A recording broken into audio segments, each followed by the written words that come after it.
like you said, a fast break offense, but it looks like Ty Johns is going to get called for it looks to be a cross check, so he'll head to the box for 2 minutes, and the Aggies will be down to 5-on-3. The Aggies like to play physical, but they're not really being allowed to play that way tonight, are they? That's a tight ref game. He's definitely setting a precedence for what he likes to see, and so far he's calling it. Now you're from Calgary, so there's some altitude there, but when you see his team like San Jose that comes in here last night, and it's not a problem for Colorado State being over in Fort Collins, but when you see a team like San Jose State and the aerobic fitness that it takes to play hockey, does the altitude bother them?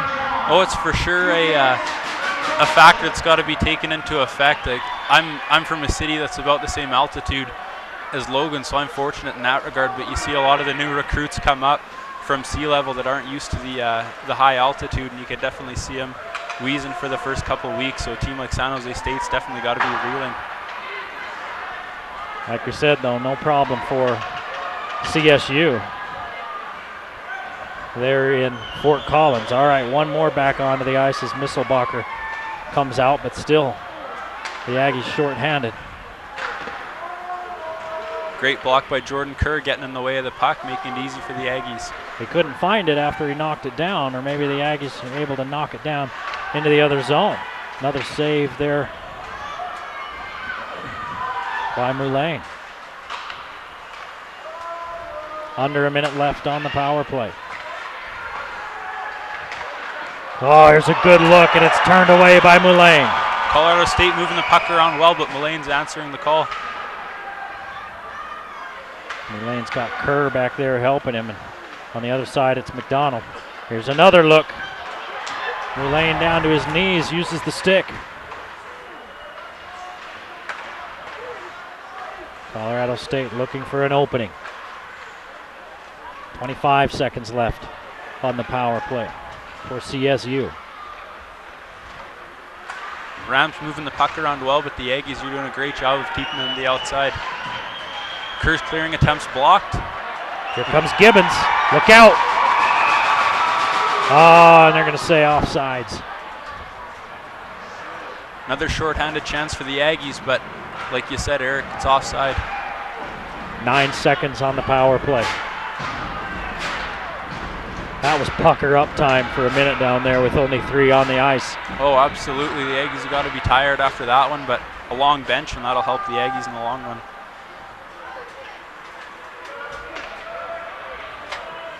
Sanders sends it all the way to the other end, and the Aggies have killed another penalty. Even spending about half a minute, 2 men down in that one. Here we are back in the Utah State end of the ice.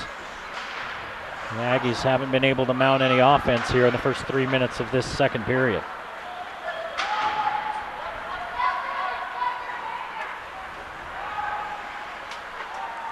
Puck gets cleared down, icing waved off. Hamilton looks to establish a forecheck. Hamilton, shot turned away, puck's free. Lund looking down inside, Lim falls on it. How's that not a call? It is. It's got to be a tripping. Nope, it's a cross check. Cooper Lim going to the net hard, and he draws a 2-minute minor. It'll be a power play for Utah State. Looked like he might have got tripped up by a stick. Let's take a look, see if we can see it. Alex Lund it's right after this. Cooper Lim getting in hard. A CSU defender gets the stick on him, and that'll be a 2-minute power play. First of the game. First penalty of the game for the Rams. So now the Aggies seeing what they can do with an advantage. Misselbacher with the goal.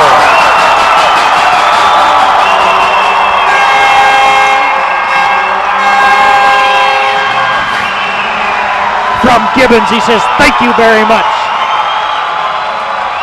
As he had a wide open net. Misselbacher, like we were saying before, his nickname's not Missile for a reason. That puck comes off the stick pretty quick.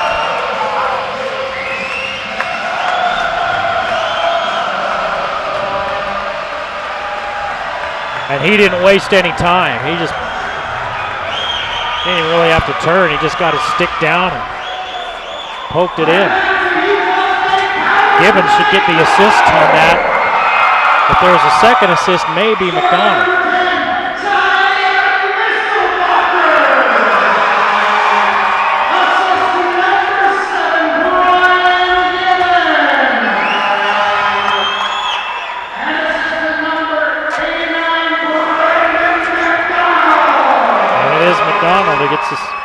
He got Gibbons and McDonald with the assist. So the Aggies with the power play goal. They score one shorthanded and they score one +1. And now they lead 2-0. 15:50 to play in the second period. As with any sport, special teams always a factor, and Utah State capitalizing on their opportunities. Fontaine leaves it back for Kerr.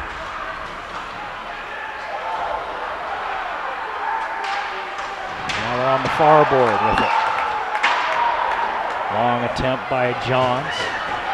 And here comes Jenkins with the puck. Utah State had 6 players on the ice, but it seems they got away with it, and we're back to 5. Only a penalty if you get caught. Absolutely. Just like the face-offs. Whoever can cheat more without getting caught. I always knew hockey was a little bit of a dirty game, wasn't it? Oh, the fighting gives it a bad reputation, but it seems like more fans come to the rink because of it than stay away.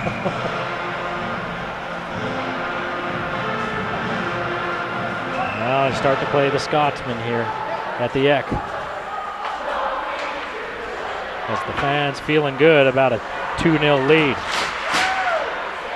Boy, Bassam didn't even know that one was there. He was looking for a change and wasn't ready for the puck to come at him. Johns clears the puck down. Hamilton looks in for the rush. Hamilton takes a shot. Here's Lim with it. Hamilton can't find it. And Huppert comes the other, Wiring comes the other way.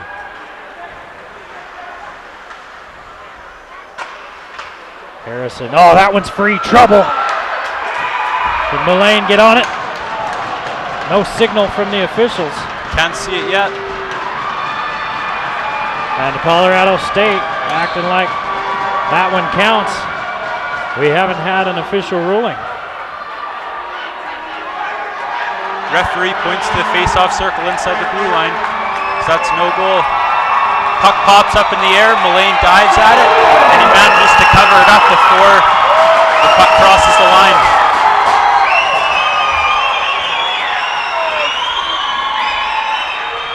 Paul Jenkins argues, but to no avail.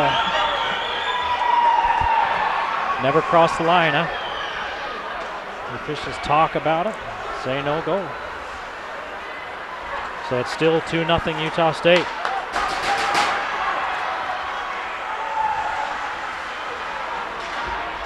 Hamilton can't get there, so Irwin dumps it down in.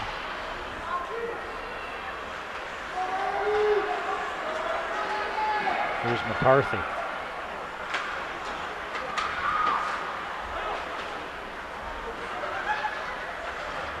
Behind his net. Mullane clears it out. Brown can't keep it in. Puck comes all the way down. Hepburn looks to be after O'Donnell. And Hamilton replacing Hamilton. And they'll bring it back. 13:33 to play in the second. 2-0 Utah State. A shorthanded goal and a power play goal for the Aggies. And Bryce, you mentioned it, special teams. Always a factor in close games. And the Aggies with one power play goal, one shorthanded goal, taking a 2-0 lead.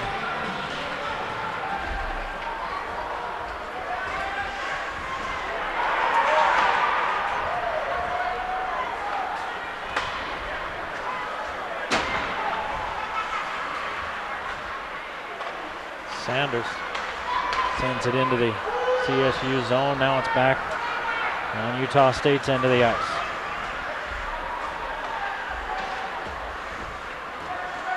CSU looking to get on the scoreboard. They thought they were on a few moments ago, but the officials said no goal. And a great job by Moulin to smother the puck. It was a great job. Puck was up in the air, but he managed just to find it and cover it up.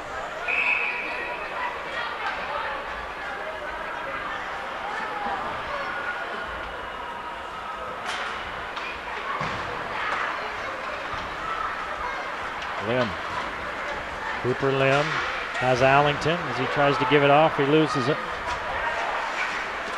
But then Hamilton takes it back. Hamilton going to be dizzy. Skated in 3 circles right there, center ice. And there he is with it again. It's Lim's stick and it's knocked down and taken by Brown.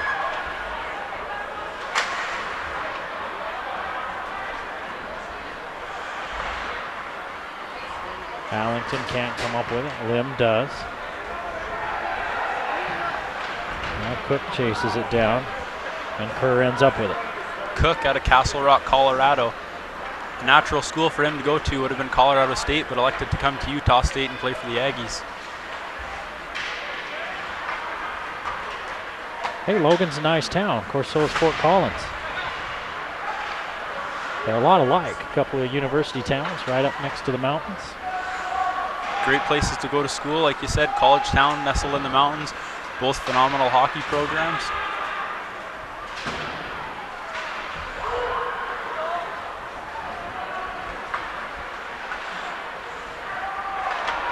There's Lim as Olsen skated right over top of that one. Lim looking for some help behind the net. Thought he may give to Allington, but instead brings it out between the lines. Didn't have an option, so he just dumps it back in. Gets a line change. Gibbons and McDonald along with Kerr. Masson and who else? Johns. Kerr to Basson. Basson's got Gibbons in the middle. Looks for him. No. This one knocked away from Johns. Skating after it is Waring. Kerr comes up. Johns off front to McDonald. Back to Gibbons. Finds McDonald. He hits Steidler with it. More trouble for Steidler, and then he takes care of it. 10:40 to play in the second. 2-0 Utah State. They'll drop the puck in the round zone. Brendan McDonald, a 5th-year player for the Utah State Aggies, just tries to fire it on net and make something happen.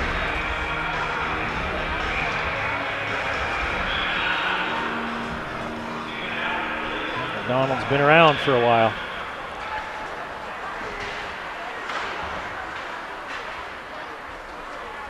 One guy that Aggie fans have been used to seeing, it's done now, is Kent Arsenault. Heck of a player here.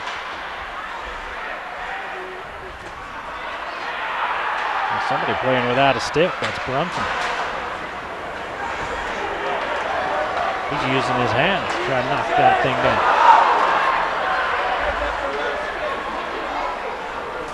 Now he'll come over the boards to find his stick. Lund can't take it away from Harrison. But it ends up on the end of Hepburn's stick. Now Hamilton. Hamilton hits Brunton's stick with it. Steidler covers. Under 10 minutes to play now in the period.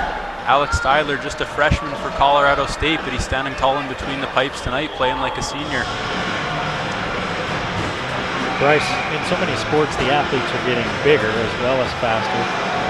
About hockey, you see some big players, it's been traditionally, you don't have to be all that big, but it seems like players are getting bigger and bigger in hockey as well. Oh, it never hurts to be big. That reach helps at any position. Plus being strong too, you're able to outman your opposition on the puck.